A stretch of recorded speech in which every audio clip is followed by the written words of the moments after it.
Imagine this. You're rushing to catch a flight, coffee in one hand, boarding pass in the other, and as you make your way to your seat, you spot someone sitting barefoot, feet propped up, toes wiggling in the recycled cabin air. If that makes you cringe, well, you're not alone. Airlines have finally had enough of barefoot flyers and strict new policies are being enforced, but that's just the tip of the iceberg. From emotional support animal restrictions to an airport system designed to shame rule breakers, let's dive into the biggest airline changes coming in 2025.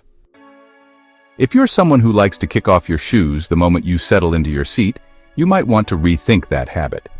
Airlines like American and United are officially banning barefoot passengers, reinforcing their strict footwear policies. American Airlines' contract of carriage now explicitly states that passengers must be properly dressed, meaning no bare feet allowed. United Airlines has a similar rule, even reserving the right to remove passengers who show up barefoot. Now you might be wondering, why do they care so much? Sure, it's partly about passenger comfort, because let's be real, no one wants to sit next to someone with their toes out. But more importantly, it's about hygiene and safety.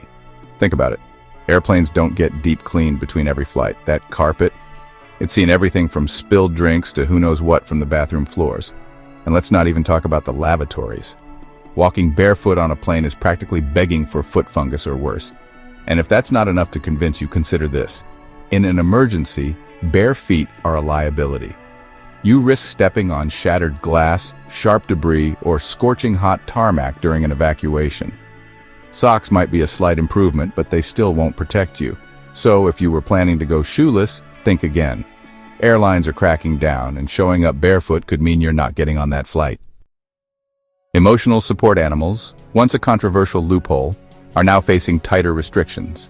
If you thought you could board a plane with your oversized Great Dane under the guise of emotional support, think again. Airlines and the TSA are making it clear.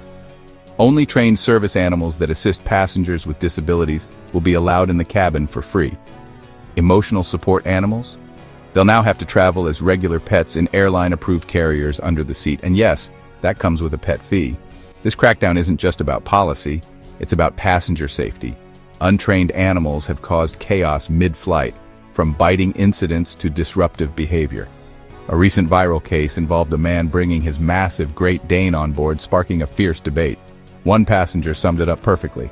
Emotional support for one person, emotional distress for hundreds. And if you think the restrictions stop at dogs and cats, think again. TSA agents recently stopped a passenger at Tampa International Airport who attempted to smuggle a 4-foot-long boa constrictor named Bartholomew onto a flight.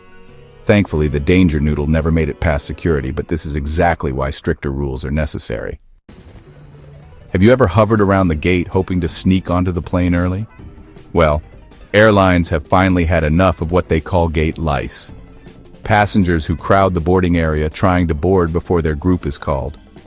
American Airlines is rolling out a brand new system that will publicly shame anyone who attempts to scan their ticket too early. Here's how it works. If you try to board before your group is called, an alarm will immediately sound, announcing your failed attempt to everyone at the gate. And to make matters worse, the system will lock you out, forcing you to do the walk of shame, all the way to the back of the boarding line. The goal? To eliminate the chaos caused by impatient passengers and make the boarding process smoother. So, if you're tempted to hover by the gate, think twice. The system knows, the airline knows, and now everyone around you will know too. Expired license? No flight for you. Flying with an expired driver's license? That loophole is officially closing. Starting May 7th, 2025, simply having a valid ID won't be enough. It needs to be Real ID compliant. What does that mean? A Real ID is an upgraded version of your standard driver's license, designed to enhance security and prevent identity fraud. If your ID doesn't have a small star in the top right corner, it's not Real ID compliant, and you won't be allowed to board a domestic flight. To get one, you'll need to visit your local DMV with proof of identity, your social security number, and 2 documents confirming your address. If you don't have a Real ID by the deadline, you'll need an alternative form of identification, like a valid passport, or you won't be flying anywhere, even within the US. Automatic refunds. No more hoops to jump through.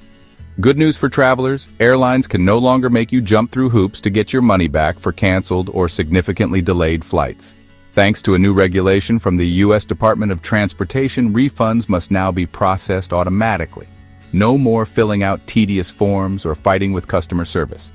If your flight is canceled or significantly delayed, airlines must refund your ticket cost, including any extra fees for seat upgrades or checked baggage, within 7 days for credit card payments and 20 days for cash or check payments.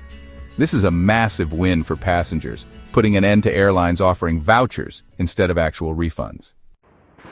What's next? More bans could be coming. While these rules are already in place, airlines are considering even more restrictions in the near future. Single-use plastics. Some airlines are phasing out plastic stir sticks, cups, and cutlery to cut down on waste. Southwest Airlines, for example, has already switched to wooden stirrers and bamboo cups, reducing over 1.5 million pounds of plastic waste annually. Nut products. Due to concerns about severe allergies, some airlines are taking steps to eliminate peanuts and other nuts from in-flight service. Delta now allows passengers to request a nut-free zone if notified in advance, while others are replacing nuts with allergy-friendly snacks. Alcohol restrictions. Disruptive passengers have led some airlines to consider tighter alcohol policies. While you can still buy drinks on board, limits may be coming. United Airlines currently allows passengers to purchase up to 2 drinks at a time, and Ryanair's CEO has even suggested a 2-drink maximum for the entire flight. And in case you didn't know, bringing your own alcohol on board and drinking it? That's illegal. Seriously, don't do it. Final thoughts. Whether it's keeping your shoes on, saying goodbye to emotional support peacocks, or being publicly shamed for cutting the boarding line, airline travel is changing fast. Stay informed, be prepared, and follow the rules. Unless you want to be the subject of the next viral airport meltdown. Hit that subscribe button for more travel tips and hacks every week. And I'll see you in the next video. Safe travels.